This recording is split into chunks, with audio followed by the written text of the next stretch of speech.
Jadi kita bukan meminta sama beliau, kita bukan. Jadi kita menghormat, kita mendoakan itu aja, kita nggak tahu sampai enggaknya itu urusan yang ya itu seperti itu. Jadi intinya kita menghormat bahwa dulu beliau yang babat Pacitan, salah satu orang yang babat Pacitan kan seperti itu.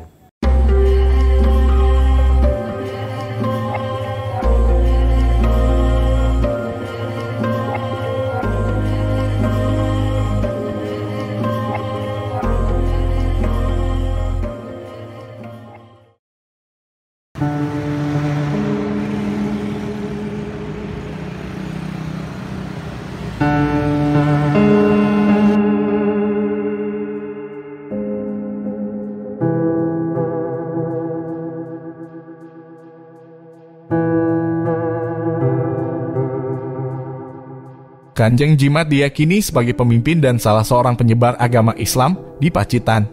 Sejatinya, nama itu hanya julukan. Aslinya adalah Joyoniman. Nama Kanjeng Jimat disematkan lantaran Joyoniman bertugas menjaga barang-barang pusaka pangeran di Ponorogo yang dikeramatkan. Makam Kanjeng Jimat di Balaharjo, Pacitan acap jadi jujukan pesiarah. Maklum, ketokohan Kanjeng Jimat yang sangat dikenal luas hingga mancanegara. Dia juga dikenal sebagai seorang ulama berpengaruh di Pacitan. Jalan menanjak menjadi rute awal menuju makam Kanjeng Jimat. Pada 400 meter pertama jalan berlapis paving.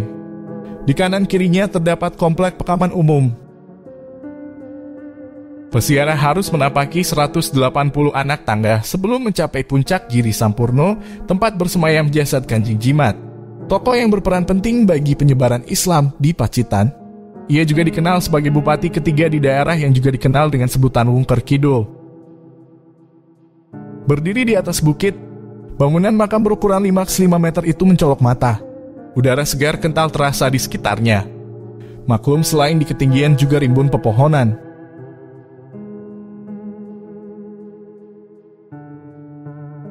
Alhamdulillah saya bisa bertemu dengan juru kunci makam, yaitu Pak Agus Jatmiko, yang konon merupakan keturunan ke-6 Kanjeng Jimat. Dalam badhe nyeritakan babat sejarah khususnya beliau yang Kanjeng Jimat,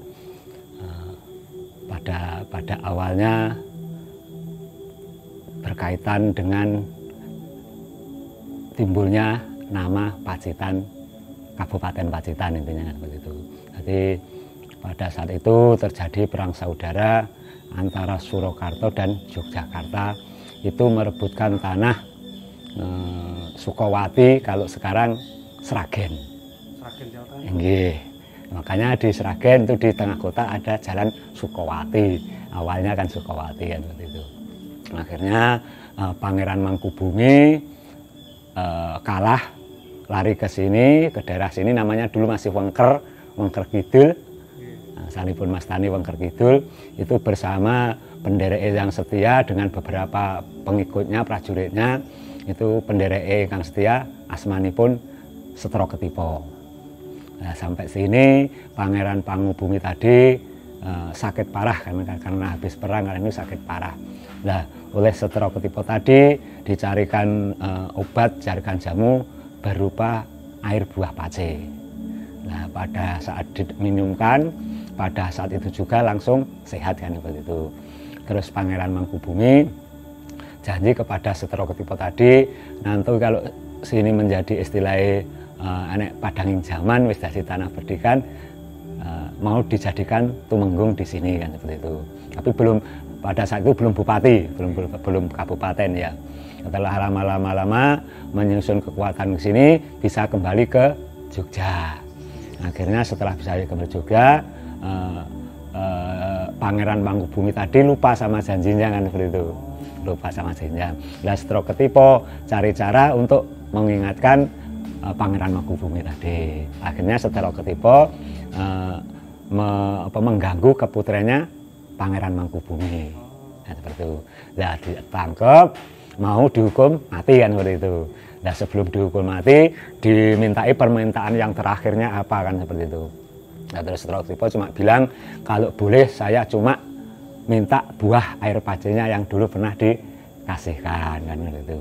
Nah di situ Pangeran Mangkubumi baru ingat kalau dulu punya janji kan gitu. Akhirnya Setro Ketipo di Boyong Kepacitan diangkat menjadi Ketumenggungan. Nah pada saat itu pergantian pemerintahan dari Ketumenggungan menjadi kabupaten. Akhirnya beliau diangkat menjadi bupati pertama. Setro Ketipo tadi dengan gelar Setrowijoyo. Nah itu dikasih istri selirnya Pangeran Mangkubumi namanya Nitisari. Selirnya pangeran itu? Ya. Nah pada saat itu juga menurut cerita, menurut babatnya itu Nitisari sudah dalam keadaan mengandung. Nah, sampai sini, sampai jadi bupati pertama. Nah dengan Nitisari sendiri punya 2 putri namanya Nyi Roro Bardiem dan Nyi Roro Boneka, kan seperti itu.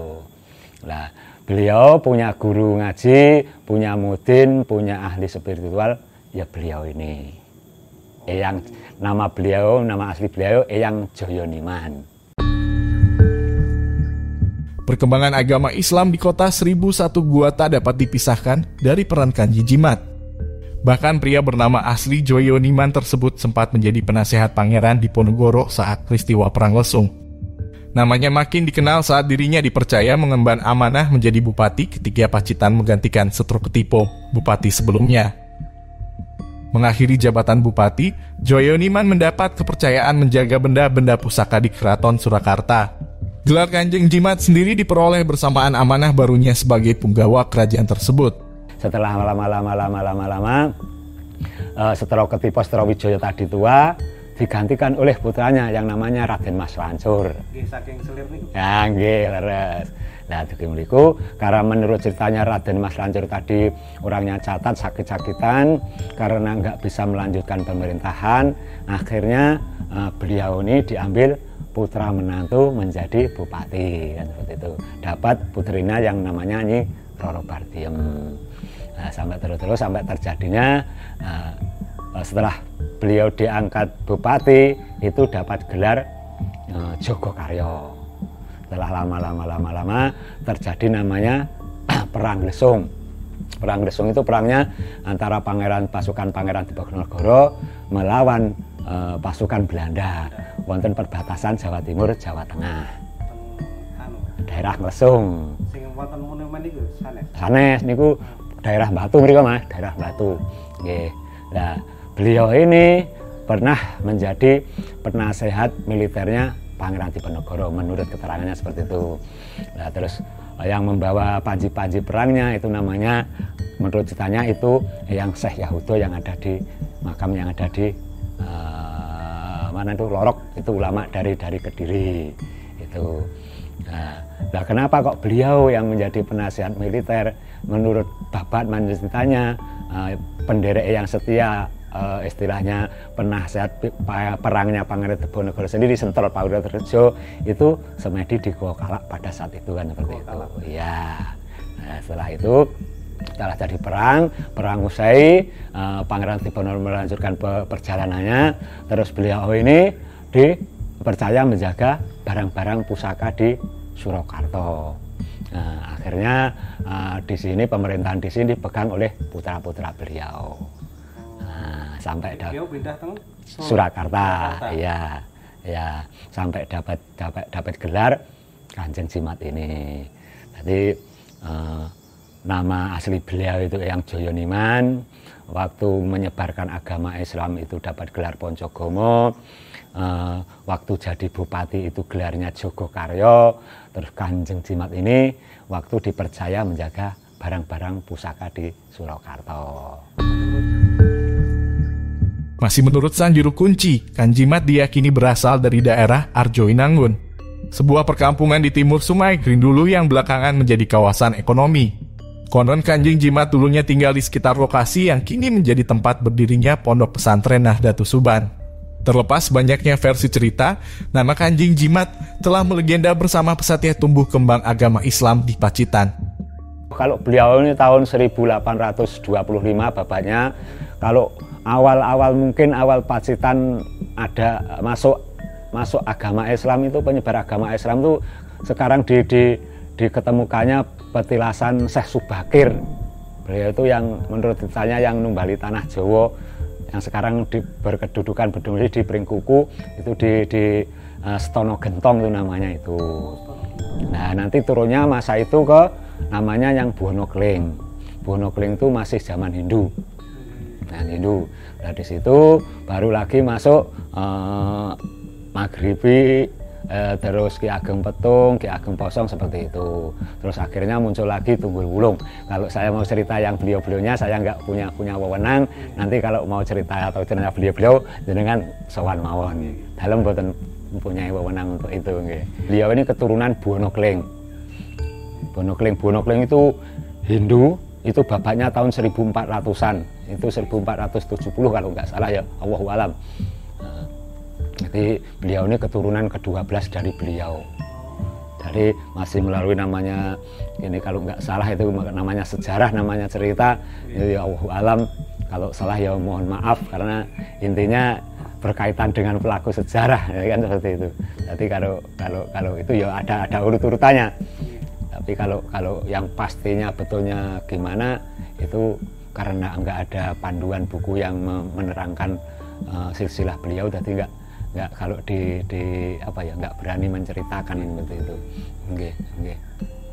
Ya seperti itu sampai mungkin putranya memegang pemerintahan sampai bupati yang keempat itu kalau nggak salah itu.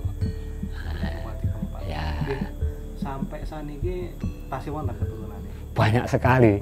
Kalau keturunan banyak, kadang istri beliau 4, putra 18. Ya, kalau putranya saja 18, nanti turun cucunya berapa, turun sisitnya berapa, turun itunya terus. Kalau sekarang mungkin keturunan yang tertua itu keturunan yang ke-6. Jadi keturunan ke-6, ke-7, ke-8 insyaallah itu ada. Maksudnya ada tuh yang masih hidup lah di zaman ini keturunan itu. Ya, keturunannya banyak sekali, masih banyak sekali. Bahkan pernah diadakan reuni keluarga Zuriyah, keluarga beliau. Ini pugar terakhir tahun 1989. Zamannya Pak Mukhtar Abdul Qadir. Jadi sebelumnya joglo rumah Jawa ngoten nika, terus dibangun tembok setengah ngoten dipager, terus terakhir yang ini. Pengunjung itu kan sudah jelas beliau itu kan istilahnya ziarah, beliau itu kan menghormat, beliau kan mengingat jasa-jasa beliau. Ya cuma yang belum saja, harapannya ya kita itu punya figur, punya saya bilang punya pahlawan, punya ulama itu ya harus diingat. Kalau pendapat saya seperti itu, karena tanpa beliau mungkin kita nggak akan seperti ini kan, seperti itu ngaten. Jadi kita bukan meminta sama beliau, kita bukan. Jadi kita menghormat, kita mendoakan itu aja, kita nggak tahu sampai enggaknya itu urusan yang ya itu seperti itu.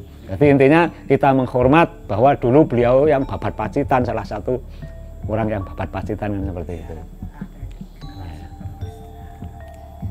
Nah, harapan kepada intinya anak-anak muda ya kalau bisa itu meneladani sejarah beliau kan seperti itu.